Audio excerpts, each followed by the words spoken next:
नवाजुद्दीन सिद्दीकी भाई, एक ही तो दिल है, कितनी बार जीतोगे।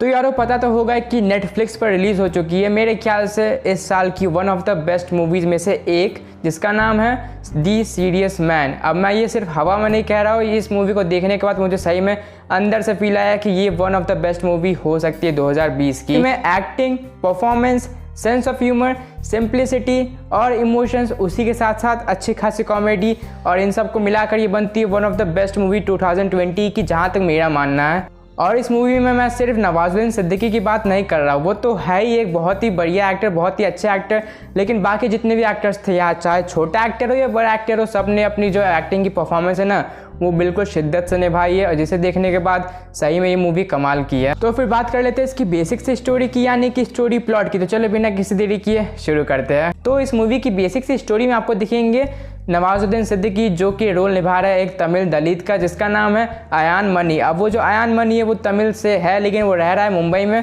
मुंबई की चौल में, अब चौल का माहौल तो आप लोग जानते ही होंगे, घर की छत टूटी है, घर की छत से पानी गिर रहा है, घर में खाने पीने का कुछ है नहीं ठीक से, यही माहौल है, गरीबी भरा माहौल। लेकिन इस मूवी में जो है ना, नवाजुद्दीन सिद्दीकी का कैरेक्टर कुछ अलग ही है, कुछ ऐसा कैरेक्टर है जो कि आपको इन सारी प्रॉब्लम से दूर कर देगा, और वो है कि वो एक बहुत ही सेंस ऑफ ह्यूमर वाला इंसान है। उनके पास अच्छा खासा सेंस ऑफ ह्यूमर है, हालांकि फालतू सेंस ऑफ ह्यूमर है, लेकिन होता नहीं है कि कभी कभी कुछ लोग फालतू सेंस ऑफ ह्यूमर की बातें करते हैं, फालतू कॉमेडी करते हैं, लेकिन फिर भी हंसी आ जाती है।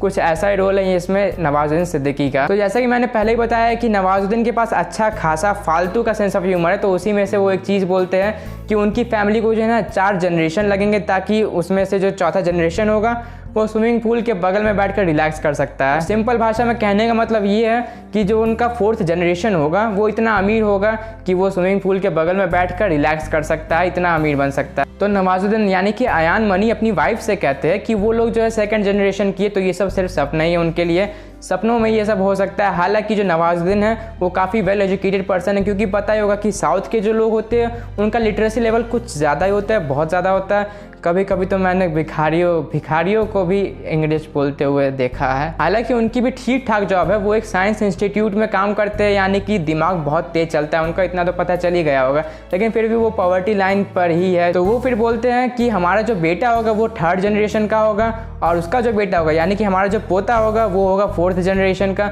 तो वो अमीर बन सकता है। लेकिन यहाँ पर वो तिगरम चलाते हैं कि क्यों ना इस बात को एक्सेलरेट किया जाए, थोड़ा तेज़ी से किया जाए। तो फिर उनका जो बेटा होता है, जो कि 10 साल का बेटा होता है, जिसका नाम होता है आदि, वो मैथमेटिक्स में तो अच्छा होता है, काफ़ी अच्छा होता है मैथमेटिक्स में, लेकिन फिर जो उसके पापा है यानी कि नवाजुद्दीन है, वो कुछ ऐसे झूठ वूठ बोलते रहते हैं कि सभी को लगता है कि वो एक जीनियस है, हर चीज़ में जीनियस है, खासकर मैथमेटिक्स में। तो फिर सिर्फ उस 4th जनरेशन पर लाने के लिए उस 3rd जनरेशन के बच्चे को वो इतने झूठ बोलते, एक के ऊपर एक झूठ बोलते, लेकिन झूठ भी ऐसे बोलते कि बिल्कुल आपको यकीन हो जाएगा एक ही बार में। अब वो क्या झूठ बोलती है तो आपको मूवी में देखना पड़ेगा।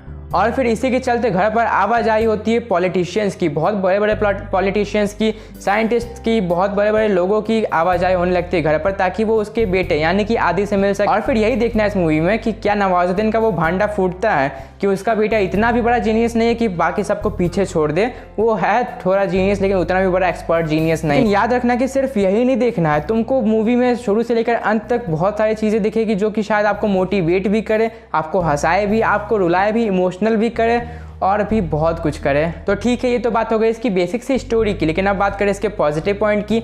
तो पॉजिटिव पॉइंट मेरे पास भर भर के इस मूवी के लिए, क्योंकि इतनी अच्छी मूवी है तो पॉजिटिव पॉइंट तो निकलते रहते हैं।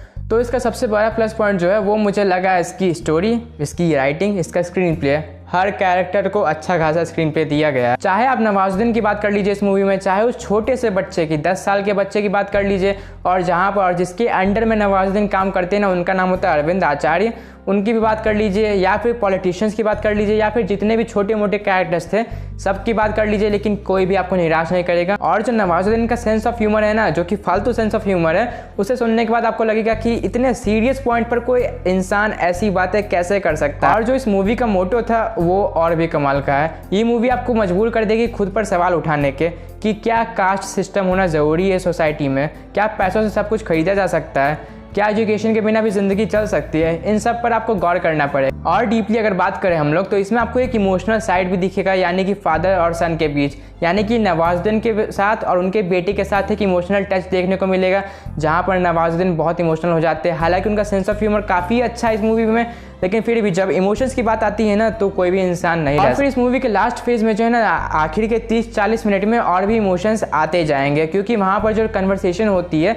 नवाजुद्दीन और उनके सीनियर में, यानी कि अरविंद आचार्य में, वो और भी इमोशनल हो जाता है। लेकिन बहुत ऑथेंटिक कन्वर्सेशन लगता है, जहाँ पर बहुत इमोशनल बातें की जाती है। हालांकि सेंस ऑफ ह्यूमर भी वहाँ पर आता है कहीं कहीं पर, लेकिन फिर भी तुम लोग बहुत इमोशनल हो जाओगे। और क्योंकि इस मूवी में नवाजुद्दीन सिद्दीकी को बहुत सारे लोगों ने अंडर एस्टिमेट कर लिया, लेकिन उनके जो प्लान्स होते हैं, जो झूठ वो बोलते हैं जिस प्लानिंग के साथ, वो देखने लायक है, क्योंकि कोई पकड़ ही नहीं पाता, इतने ऑथेंटिक झूठ बोलते हैं। तो ये तो बात हो गई इसके भर भर के पॉजिटिव पॉइंट की, लेकिन अब बात कर ले इसके नेगेटिव पॉइंट की। तो देखो, ध्यान से सुनो, अगर इस मूवी में कोई नेगेटिव पॉइंट होता भी ना, तब भी मैं तुम लोग को नहीं बताता, नहीं रूबरू कराता उस नेगेटिव पॉइंट से, क्योंकि ये इतनी वेल फिनिश्ड मूवी को जो है ना मैं छोटे छोटे नेगेटिव पॉइंट्स के लिए बेकार नहीं बता सकता हूँ, फालतू नहीं बता सकता। और वैसे भी ये तो एक ऐसी मूवी है जो कि डीप है, सिंपल है, पेनिट्रेटिंग है, सीरियस है, फनी है, इमोशनल है, मतलब ऑल ओवर बात करें तो ये one of the finest movie है 2020 की, और खासकर नेटफ्लिक्स की। तो फिर इस मूवी को तुम लोग अपना टाइम दे सकते हो, आराम से दे सकते हो, पूरी फैमिली के साथ देख सकते हो, कोई प्रॉब्लम नहीं है। और ये मूवी सिर्फ एक टाइम पास की मूवी नहीं है, ये मूवी आपको बहुत कुछ सिखा के छोड़ेगी। तो फिर देखना ज़रूर इसको नेटफ्लिक्स पर, आज के दिन बहुत कमाल की मूवी है। तो अब वीडियो खत्म करते हैं और अब आउटरो देखो। तो यार वीडियो पसंद आया तो वीडियो को लाइक करना, शेयर करना, चैनल को सब्सक्राइब करना, और रुको ज़रा सब्र करो, इंस्टाग्राम पे फॉलो करना मत भूलना, क्योंकि वहाँ पे हम लोग घंटा कुछ पोस्ट डालते हैं, मैं सिर्फ अपनी फ़ोटो डालता हूँ। लेकिन डीएम करोगे तो मैं रिप्लाई करूँगा, फिर बातचीत कर सकते, सजेशंस कुछ दे सकते हो। तो फिर मिलते हैं नेक्स्ट वीडियो में, तब तक के लिए टाटा।